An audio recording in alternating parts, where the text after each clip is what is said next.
So as someone who spent almost a year living in Bali, this is how I actually lived there and what I did for accommodation. Because I think some people think, and I did too before I went, that it's just like super cheap. You can get your own apartment really easily. It's not really like that anymore. It might have been a few years ago, but this is what I did. So the first time that I turned up in Bali, I had never been to the country before. I had no idea what to expect. So I just booked a decent looking like hotel. I think I ended up booking it for a month at the start so I could like get my feet and get myself sorted. And there were a lot of people, and me and some of my other trips to Bali, who just stay in hotels for like a month, 2 months at a time. A lot of hotels are more like a guest house as well, and a lot of people there are like long-termers. For around like 40 or 50 Australian dollars a night, or less if it's like not quite as nice, you can get a decent sized room. It gets cleaned every day. You can have a pool. It is pretty nice accommodation for that price. After I did my first month in Bali, however, I managed to snag myself a room in a shared villa for 3 months. We will have to do another story time on one of the girls that I lived with because we did not get along. So that was interesting, but the place was so nice. We had a really nice villa. There were 3 girls, 3 rooms.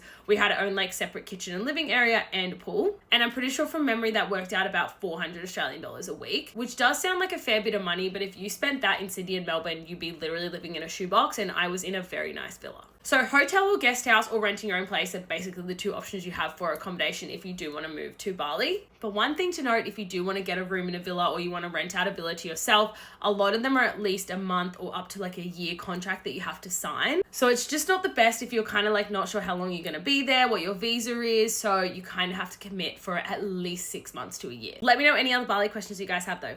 Bye.